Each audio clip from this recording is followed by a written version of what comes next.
इस एल्बम में? मैंने 3 इसमें नगमे गाए हैं। तो एक तो सूफियाना रंग में है, जिसमें आजकल जो हो रहा है उससे बिल्कुल अलग, मतलब प्रे किया गया है कि आप हमें एक दोस्ती का नया सिलसिला दें, जिस पे वीडियो भी बना है, मौला मेरे मौला। जी। और उसमें साहब ये है कि अच्छाई की जीत हो बुराई पे, जो नेक राह पे चल रहे हैं उनको हमेशा दोस्ती मिले, हौसला मिले। तो पॉजिटिव एल्बम है। और एक रोमांटिक सॉन्ग भी है इसमें, जावेद अली के साथ जो मैंने गाया है, और एक और मेरा सोलो सॉन्ग है। तो कुल मिला के जो इमोशंस वही हैं, लेकिन उनकी अभिव्यक्ति अलग है कि ऑर्केस्ट्रेशन में प्रकाश में डाले हैं, कॉम्पोजिशन में अपने रंग आपने जो आज पहला गाना बना है, मैं वही गाती हूँ। मौला मौला मेरे मौला, मौला मेरे मौला, मौला मेरे मौला, मौला मौला मेरे मौला, मौला मेरे मौला, मौला मेरे मौला। और रेखा मैडम, जैसा कि रवि जी जी की ये पोइट्री थी, हाँ, पोइट्री को गाने में तब्दील किया गया है, तो ये बहुत अच्छी पोएम्स उन्होंने लिखी हैं। तो कंफर्टेबल कितना था मेरे लिए। असल में क्या होता है कि एज सिंगर हमको कॉम्पोजिशन भी मिलती है, तो वो कंपोज़र की जिम्मेदारी होती है। तो ऑलरेडी एक पकी हुई चीज़ मिलती है, मुझे सिर्फ खानी होती है। तो मैंने कॉम्पोजिशंस सुने, लिरिक्स इमोशनल और अच्छे लगे मुझे बहुत। तो मुझे सिर्फ उनको रवां करना था, तो मैंने उनकी तैयारी की और गाया, तो बहुत अच्छा लगा, क्योंकि लिरिक्स मुझे बहुत बहुत पसंद आए इस एल्बम में। देखा जी, टाइम्स ने इसे म्यूजिक प्लेटफॉर्म दिया, जी, कितना इम्पोर्टेंट मानती हैं आजकल कमर्शियल जो हो गया है पूरी तरह से म्यूजिक, और कितना चेंज मानती हैं इस चीज़ को? मैं उस पर ज़्यादा बोलूँगी नहीं, क्योंकि टाइम्स ने रिलीज़ किया, अब उनके अगेंस्ट कैसे बोलूँ। पर इन जनरल मैं ये कहना चाहूँगी कि बॉलीवुड इतना प्रधान है इस वक्त के, प्राइवेट म्यूज़िक का सीन बहुत कम हो गया, लेकिन फिर भी डिजिटल प्लेटफॉर्म की वजह से एटलीस्ट आईट्यून्स, साउंड क्लाउड या और जितने भी वेब है, तो अच्छी बात यह है कि टाइम होप के मिलेंगे, पब्लिसिटी थोड़ी और होगी। आज रिलीज़ फंक्शन हो रहा है, ये अच्छी बात है। एक वीडियो बना है, और मैंने सुना है बहुत अच्छा वीडियो बना है। तो आई एम श्योर कि काम आगे बढ़े, अच्छा सराहा जाएगा, तो कंपनीज भी और आगे आएंगी और करेंगी। देखा जी, एक राधे माँ का के बारे में क्या कहना है? चाहेंगे दो शब्द, आप जिम्मेदार हैं इस देश के। मैं ना टीवी देखती हूँ, ना मैं रेडियो सुनती हूँ, ना मैं अखबार पढ़ती हूँ, और इसलिए इन सब बारे में बहुत ज़्यादा मेरी जानकारी नहीं होती, और जिस बारे में नहीं पता तो प्रेफर करूँगी कि ना बोलूँ।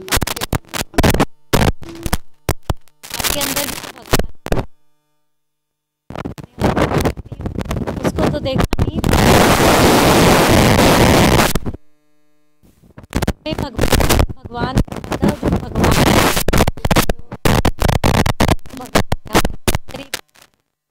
जो हमारी एक अच्छाई है या हमारा प्यार है आसपास के लोगों के लिए, हम क्या सोचते हैं, उनको कितना रिस्पेक्ट करते हैं, वो भगवान होता है ना।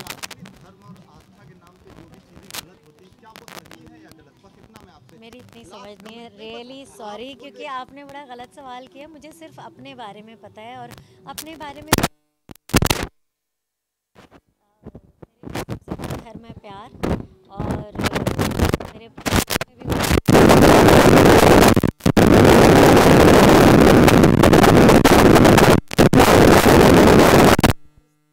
अच्छी थी, रुदारी थी। अब मेरा काम इतना ही है कि मैं अपने से लोगों तक पहुंचूं और ये बढ़ा सके, क्योंकि बुराई या राइट्स या टेररिस्ट अटैक्स या लड़ाई झगड़े तो बहुत लोग कर रहे हैं, पर जितने ज़्यादा से ज़्यादा लोग प्यार फैला सकते हैं या दूसरे की कमियों को नज़रअंदाज करके, और अपने पे हम तो अपने लेवल पे कंट्रीब्यूट कर सकते हैं। और जैसे कि ट्रैफिक सिग्नल जो मैं हमेशा नोटिस करती हूँ, एक दिन काम नहीं करता तो सबकी अच्छाई जो है वो बैग में चली जाती है और सब ट्रैफिक सिग्नल क्रॉस कर लेते हैं, सब एक दूसरे में गाड़ी घुसा के अटक जाते हैं और फिर लड़ाइयाँ हो रही होती है कि तुम निकालो, तुम हटाओ। तो वहाँ पे हमारी इंसानियत दिखती है। तो उसका धर्म और किसी भी चीज़ से कोई लेना देना नहीं है, वो हमारी अपनी इंसानियत है। और वो भगवान की बात है कि अगर हमें लगे कि हाँ जितनी जल्दी हमें है दूसरों को भी है, कोई भी नहीं चाहता कि रोड पे अटका रहे। दूसरी चीज़ मैं देखती हूँ कि हम जॉगर्स पार्क में जब वॉक के लिए जाते हैं, लोग बाहर से जूस खरीदते हैं और प्लास्टिक के सफ़ेद ग्लासेस को जॉगर्स ट्रैक पे ही कहीं पेड़ों के बीच में फेंक देते हैं कुछ लोग। और कुछ लोग हैं जो डस्टबिन में भी डालते हैं, और जो स्लिप लेते हैं हम उसको भी लिया और बस अंदर आए और उसके बाद मुसोड़ के ऐसे फेंक देते हैं। और तो ये सब ख्याल रखेंगे तो मुझे लगता है कि स्वतंत्रता दिवस जो है हम सही मायने में मनाएंगे, क्योंकि हम ये ना सोचें कि आप दूसरा कोई अपना फ़र्ज़ नहीं निभा रहा तो मैं क्यों करूं।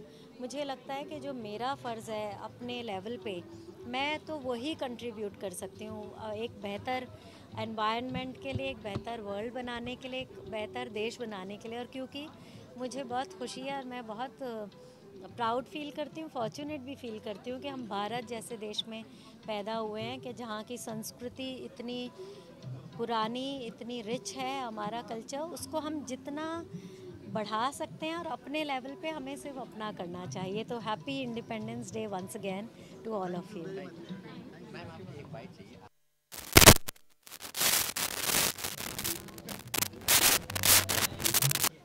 जी, आपसे जानना चाहूँगा किस तरह की एल्बम है और क्या क्या चुनाव किया है एल्बम को बनाने में आपने? मूनलाइट विस्पर्स जैसा कि इसका नाम है, ये एक रोमांटिक एल्बम है जिसमें 8 गाने रोमांटिक हैं।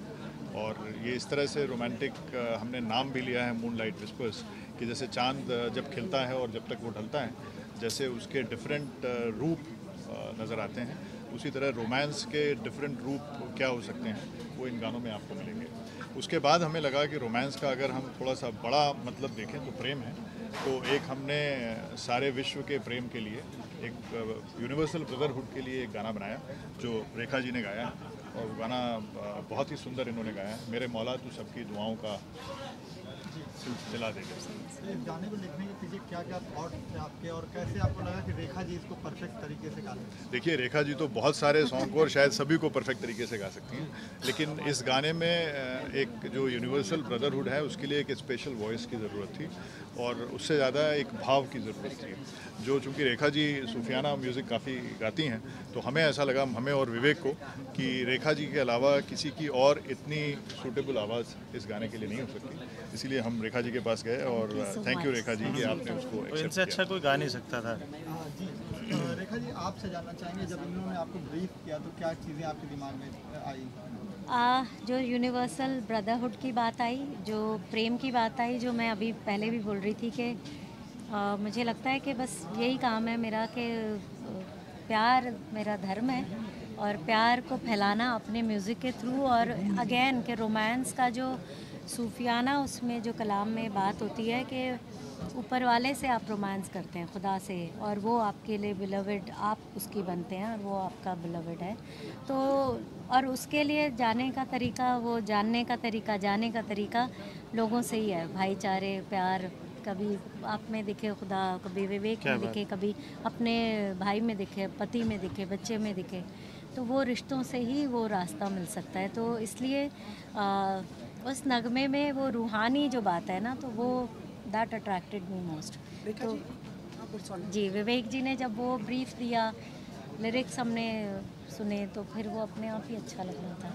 रेखा जी, आपने इन दिनों एक टीवी शो के लिए भी गाया है। हाँ, इश्क का रंग सफ़ेद। हाँ, ये एक नया आपका मतलब एक और अपने विधाओं में एक्चुअली एक एल्बम कबीर चौराहा, सूफ़ी चौराहा, इनफैक्ट वो एल्बम नारायण अग्रवाल जी जो हैं कवि, उनके बहुत वेटरन और सीनियर भजन लिखते रहे हैं, उसमें सूफियाना उन्होंने लिखा। और पहली बार जो विवेक जी से मुलाकात हुई वो उस एल्बम में हुई कि इनके कंपोज किए हुए 4 मैंने उसमें सूफियाना कलाम गाए और 4 अली गनी साहब के। तो उसमें से एक नगमा या इश्क का रंग सफ़ेद, तो मुझे पता लगा कुछ 2 महीने पहले कि वो कलर्स टेलीविज़न ने राइट्स लिए, सीरियल का नाम ये रखा है, तो उन्होंने फिर वो टाइटल रख के और एक स्थाई उसकी लेके बाकी फिर उन्होंने उसको री-राइट करवाया नवाब आरजू साहब से, और कॉम्पोजिशन वही है, उसको मैंने री-रिकॉर्ड किया है। और वो सीरियल लॉन्च भी हो रहा है जल्दी। लॉन्च हो रहा है 10th अगस्त को। जी जी 10th August. I am looking forward, I enjoyed singing that. आपसे जानना चाहूँगा, आप दोनों लोगों में कुछ कॉन्फ्लिक्ट हुए थे इस एल्बम को लेकर आपस में कि बहुत लड़ाई हुई। दोनों लोगों ने कॉम्प्रोमाइज़ किया कि चलो इस चीज़ को काटते हैं, चलो ये कन्फ्लिक्ट नहीं, इसको डिस्कशन कहते हाँ। हैं। भाई देखिए healthy healthy discussion. Healthy discussion। I think arguments. Vivek better बताएंगे। क्या क्या हुआ था? नहीं, देखिए ये रवि जी जो लिखते हैं वो अपने नज़रिए से कोई चीज़ लिख रहे हैं, और जब मैं उसका म्यूज़िक कर रहा हूँ तो मेरा नज़रिया थोड़ा सा इनसे मुख्तलिफ होगा, अलग होगा, लेकिन दोनों को एक किसी कॉमन पॉइंट पे पहुँचना, वहाँ तक जाने में कभी कभी आपस में बहस कहना चाहिए, क्रिएटिव डिस्कशन कहना चाहिए, लेकिन वो कभी कभी ज़्यादा भी बात बढ़ जाती थी, हम गुस्सा हो जाते थे, लेकिन क्या करें। बट जो भी हुआ benefit of the product, benefit of the project के मैं लिए हुआ। कहना चाहूँगी इसमें कि वो क्रिएटिव फाइट इज़ लाइक वो ग्रोथ, आपकी कंबाइंड ग्रोथ होती है, कि जैसे कुछ लफ्ज़ थे जो हमारे गाने के लिए कई बार हुआ कि वो अटक रहे हैं, तो हमने उसी वक्त विवेक जी ने बात की एंड रवि जी ने बड़ी ओपनली खुले दिल से वो लफ्ज़ हमारे लिए बदल दिए, तो वो भी हुआ। तो ज़रूरी नहीं है कि सिर्फ लड़ाई होती है, मतलब इट्स जस्ट दैट कि अगर वो कन्विंस हुए, उनको लगा कि हाँ ये लफ्ज़ थोड़ा फोनेटिकली गाने लायक नहीं है, तो उन्होंने लफ्ज़ बदल दिया। और जबकि भाव वही रहा उसका, भाव वही रहा। ये कलाकारी है इनकी कि भाई वही भाव रखते हुए दूसरे शब्द आ गए। आप कुछ कह रहे थे क्या कॉन्फ्लिक्ट। एक्सपेक्ट कर रहे हैं मैं आप? ये कह रहा था कि कन्फ्लिक्ट बहुत बड़े भारी होते हैं। क्या एक्सपेक्ट कर रहे हैं ऑडियंस से? देखिए, सबसे पहली बात है कि जब भी आप कोई गाना बनाएं और उसमें जो म्यूज़िक देते हैं उनको वो पसंद आना ज़्यादा आसान है, लेकिन जब आप देखते हैं कि जो गायक है जो उसको गा रहा है और जिस समय वो गायक उसको गा रहा है, अगर उसको वो फील कर सकता है और पूरी तरह से महसूस कर सकता है, तो तब आपको लगता है कि वो भावना ठीक है। एक्चुअली जो गीत है या जो गाना है वो भावनाओं को दूसरे तक पहुंचाने का एक जरिया है, और जब भी गीत गाते समय वो भावना शब्दों से निकलकर और दूसरे के दिल तक पहुंच सके और दूसरे के दिल को आभास हो जाए कि ये गाना मुझको टच कर गया है, ये गाना मुझे छू गया है, तब आप समझिए कि वो गाना रियली सक्सेसफुल है। मैंने 2 लाइनें कभी लिखी थी, और रेखा जी अगर आपकी इजाज़त हो तो मैं पढ़ूं कि जो बेदिल पड़े गाना वो गीत ना होगा, जो बेदिल पड़े गाना वो गीत ना होगा, जिसे दर्द पड़े दिखाना वो मीत ना होगा। क्या बात है, क्या बात है। तो गाने के अंदर जब तक वो भावना ना हो कि वो आपके दिल को छू जाए, और जब हमें लगता है कि हमारे गायक या गायिका वाकई उनके दिल को छू जाती है, तो फिर इसके चांसेस बहुत ज़्यादा हो जाते हैं कि वो दूसरे के दिल को भी छू जाए। और ऑडियंस तक पहुंचना भी चाहिए, हमारा काम तो और सराहा जाएगा इंशाल्लाह। अभी आप लोगों का भी दायित्व है